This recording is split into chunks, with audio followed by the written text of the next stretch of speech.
दोस्तों नमस्कार। एनसीईआरटी गणित कक्षा 10वीं में आप सभी का स्वागत है। आज हम प्रश्नावली 3.3 का प्रश्न संख्या 3 का तीसरा को हल कर रहे हैं। तो आइए देखिए क्वेश्चन क्या पूछ रहा है। निम्न समस्या में रैखिक समीकरण युग्म बनाइए और उनके हल प्रतिस्थापन विधि द्वारा ज्ञात कीजिए। एक क्रिकेट टीम के कोच ने 7 बल्ले तथा 6 गेंद 3,800 रुपये में खरीदी। बाद में उसने 3 बल्ले तथा 5 गेंद 1,750 रुपये में खरीदी। प्रत्येक बल्ले और प्रत्येक गेंद का मूल्य ज्ञात कीजिए।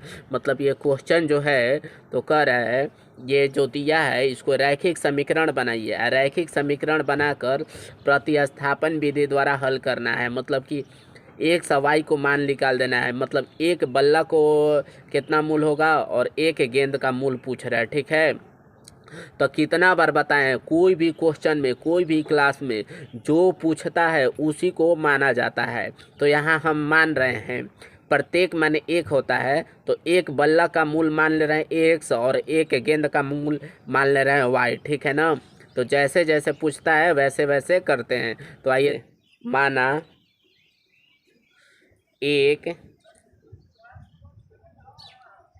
बल्ला का मूल बराबर 100 रुपया।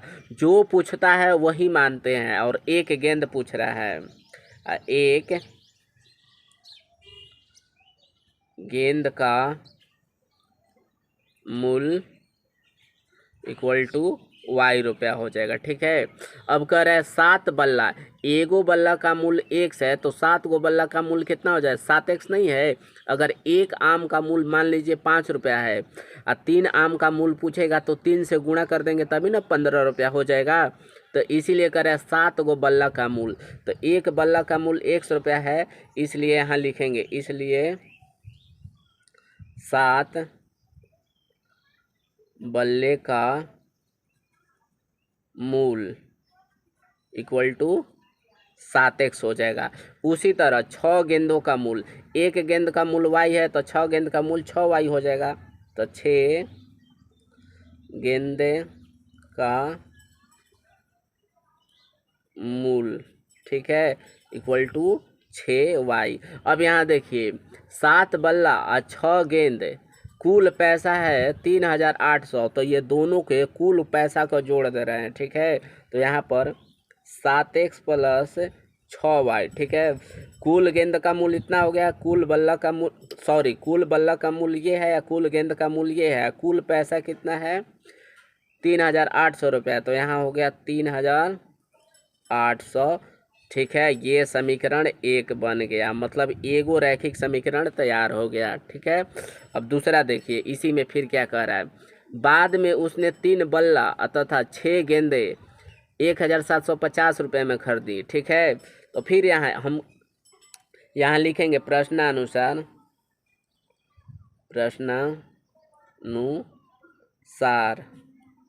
प्रश्नानुसार बाद में करे कितना, 3 बल्ला, तो एक बल्ला का मूल्य x है तो 3 बल्ले का मूल्य कितना हो जाएगा। तो यहाँ लिखेंगे 3 बल्ले का मूल कितना हो जाएगा। एगो बल्ला का मूल्य कितना है, x है, तो बाद में 3 गो खरीदा है तो 3x हो जाएगा। 3 गो बल्ला का मूल्य इतना।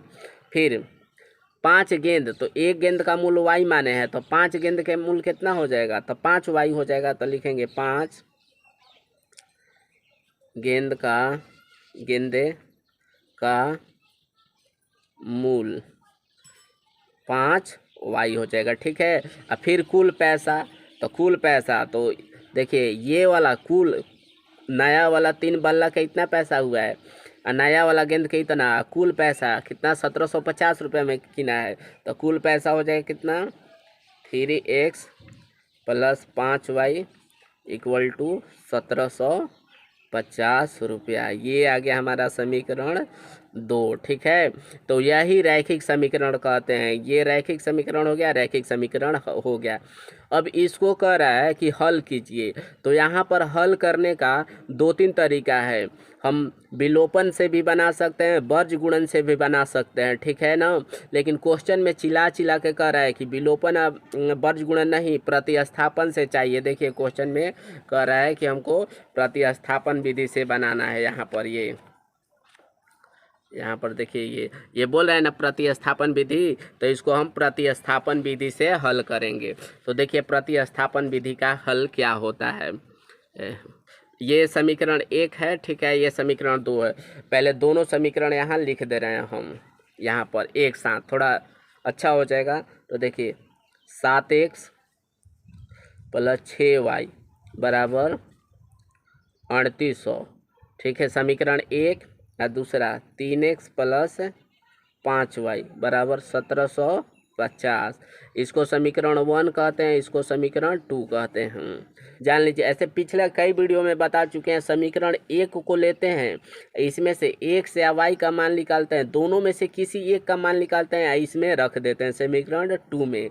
या फिर आप समीकरण 2 लीजिए, इसमें से x चाहे y का मान निकालिए और समीकरण 1 में रख दीजिए। तो ये रटना नहीं है कि समीकरण हम 1 लिए हैं तो आप ही 1 ही लीजिएगा, 2 लेकर भी बनाइएगा तो भी आंसर दे देगा, ठीक है ना। तो यही कह रहे हैं कि मैथ जो है रट कर नहीं, समझ कर पढ़ा जाता है। तो समीकरण 1 ले रहे हैं, उसमें से x का मान निकाल रहे हैं, समीकरण 2 में रख रहे हैं। तो यहाँ लिखेंगे समीकरण 1 से, समीकरण हम 1 ले रहे हैं, तो समीकरण 1 कितना है, 7x प्लस 6y बराबर 3800, ठीक है। यहाँ पर आगे देखिए ये, फिर अब इसमें से x का मान हम निकाल रहे हैं, तो x का मान निकालेंगे तो 7x को इधर ही रख रहे हैं। फिर ये देखिए 38, ये y वाला टर्म को इधर कर रहे हैं, ठीक है ना। जब y वाला टर्म को उधर करेंगे तो ये प्लस में है, तो ये माइनस में हो जाएगा।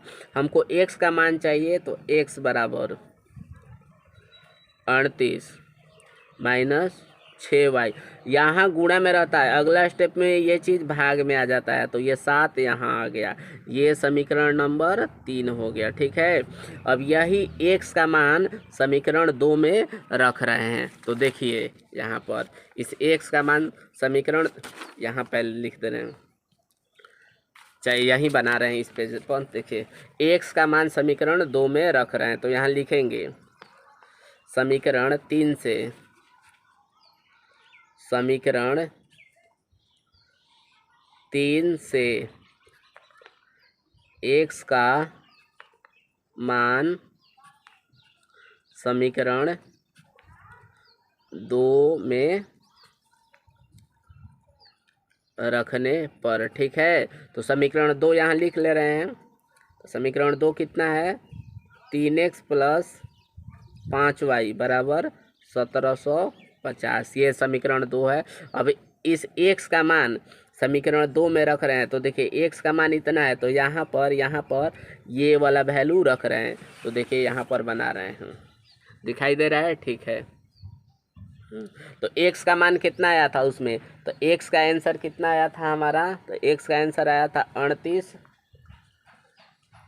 माइनस 6y इक्वल टू 7, ठीक है। यही तो x का मान आया था ना, समीकरण 2 में रख दिए, प्लस 5y बराबर 1750, ठीक है। अब इसको हम हल कर रहे हैं सिंपल। तो देखिए हल कैसे करेंगे ये चीज़। अब यहाँ पर ये कट नहीं रहे, अगर कटता तो इसको कटा देता। तो इस 3 को इसमें गुणा कर रहे हैं, ठीक है ना।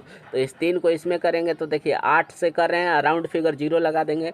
तो 8 24 के 4 हाथ में लगल 2, तो 3 3 के 9 और 2 11, तो 11 ये दोनों हो गया 0, तो 11,400। इस 3 को इसमें गुणा कर दिया, फिर माइनस 3 को 6 में करेंगे, तो 3 6 के 18, बटा में 7 है तो 7, प्लस 5y बराबर 1750। अब यहाँ पर देखिए ये भी y वाला टर्म है, यहाँ भी y वाला टर्म है, ठीक है ना। तो इसको y को यहाँ जोड़ेंगे, ये तो सिंपल जोड़ नहीं है, यहाँ कुछ नहीं है, तो बटा आ गया। बहुत लोग क्या करते हैं, यही क्रॉस मल्टीप्लाई कर देंगे ना, लेकिन यहाँ ऐसे नहीं होता है, पहले ये दोनों को एक साथ जोड़ कर तब काम करेंगे। तो यहाँ पर देखिए ये इतना बटा का जोड़ हो गया, ये वाला एक टर्म है, ये वाला एक टर्म है, तो 1 और 7 का लघुत्तम लेंगे, ठीक है। तो 1 7 का लघुत्तम लेंगे तो कितना हो जाएगा 7, नीचे नीचे भाग देते हैं, जो आंसर आता है ऊपर में गुणा कर देंगे। तो 7 में भाग देंगे एक बार में, एक में दोनों में करेंगे तो सेम का सेम हो जाएगा। तो 11,400 माइनस 18y। फिर देखिए नीचे नीचे भाग देंगे तो 7 बार में, और 7 में ऊपर गुणा करेंगे 5 है तो 7 5 35, तो प्लस 35y बराबर 1750। ठीक है, अब यहाँ पर ऊपर वाला थोड़ा सा हल कर लेंगे एक स्टेप।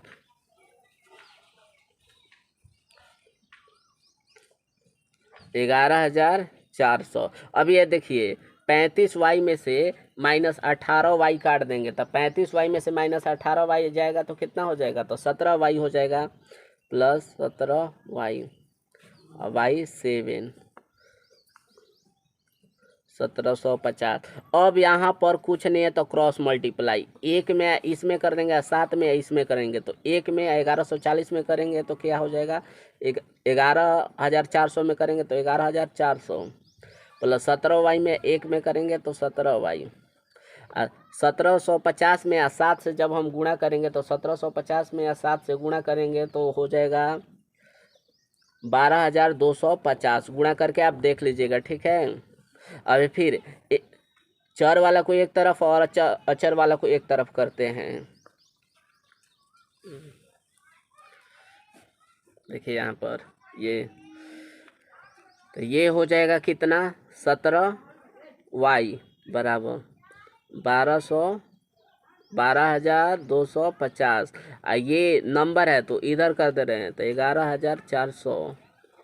मतलब कि चर वाला एक तरफ अचर वाला एक तरफ, ABCD को एक तरफ और नंबर को एक तरफ करते हैं। तो ये इधर प्लस में था तो बराबर के इधर गया तो माइनस में, बराबर 17y। 12,550 में से 11,400 घटाएंगे तो 12,550 में से 11,400 घटाएंगे तो 850 बचेगा। ठीक है, अब यहाँ पर देखिए ये अगला स्टेप में यहाँ गुणा में रहता, इस स्टेप में गुणा में है तो अगला स्टेप में ये भाग में हो जाता है। तो y बराबर हो जाएगा 850 और नीचे 17। अब 17 5 85, 5 बार में ये कट गया। ठीक है, तो क्या आया, y बराबर 50। तो y बराबर हमारा 50 आ गया, एक आंसर आ गया। अब ये y किसको माने थे, तो y हम किसको माने थे, तो y यहाँ पर देखिए y किसको माना गया है, तो गेंद का मूल माना गया। तो एक गेंद का मूल कितना है, 50 रुपया हो जाएगा। ये आंसर हो गया। ठीक है, अब यहाँ से फिर देखिए इसी y का मान, जो y का मान यहाँ आ रहा है, तो y का मान यहाँ समीकरण, ठीक है, यहाँ पर देखिए y का मान समीकरण 1 में रख दीजिए, या समीकरण 2 में रखिए, या समीकरण 3 में रखिए। ये रटिएगा ना कि y का मान हम समीकरण 1 में रखें तो आप ही एक ही में रख कर आंसर दे सकते हैं। तीनों में से किसी में रखिएगा, आंसर सेम का सेम आएगा। ठीक है ना, तो हम अभी y का मान समीकरण 1 ही में रख रहे हैं, तो y का मान समीकरण 1 में रख रहे हैं, तो यहाँ लिख दे रहे हैं y का मान, देखिए यहाँ पर y का मान समीकरण 1 में रखने पर, ठीक है, समीकरण 1 कितना था, तो समीकरण हमारा 1 देखिए इतना है, ये समीकरण 1 7x + 6y बराबर 3,800। तो समीकरण 1 कितना है, तो समीकरण 1 लिख दे रहे हैं यहाँ 7x + 6y बराबर 3,800। अब यहाँ देखिए 3,800 हो गया। ये अब 7x + 6y का मान कितना था, तो y का मान देखिए 50 आया था, तो 50 यहाँ रख दे रहे हैं, 50 बराबर ये y का मान 50। ठीक है, 3,800 7x प्लस इसमें गुणा करेंगे तो 5 के पढ़ा 6 बार पढ़ेंगे तो 30, एक 0 है तो 0, 3,800। फिर x वाला को एक तरफ, संख्या वाला को एक तरफ करते हैं, तो x बराबर 3,800। ये 300 प्लस में तो बराबर के इधर करेंगे तो क्या हो जाएगा, माइनस में हो जाएगा। मतलब कि एक कास्टोला एक तरफ है, एक कास्टोला एक तरफ किया जाता है, यही नियम होता है। अब देखिए 3,800 में से 300 घटा देंगे तो कितना हो जाएगा 3,500। फिर यहाँ पर ये चीज़ यहाँ गुणा रहता है, अगला स्टेप में ये डिवाइड हो जाता है। यही नियम होता है, यही रूल होता है। तो x इक्वल टू 3,500 और ये नीचे आ जाएगा 7, ये 7 कट जाएगा कितना बार में 5 बार में। तो x बराबर 500। तो ये x बराबर 500 किसको माने थे, तो ये हम बल्ला को माने थे। तो बल्ला वाला हमारा एक बल्ला का 500 रुपया केवल आंसर, ठीक है। और गेंद किसको माने थे, तो गेंद y को माने थे। तो ये हमारा एक गेंद का मूल्य आ गया 50 रुपया। तो ये हमारा आंसर हो गया, ठीक है। अगर वीडियो पसंद है तो इसे एक लाइक शेयर सब्सक्राइब कर दीजिएगा, ठीक है। थैंक्स।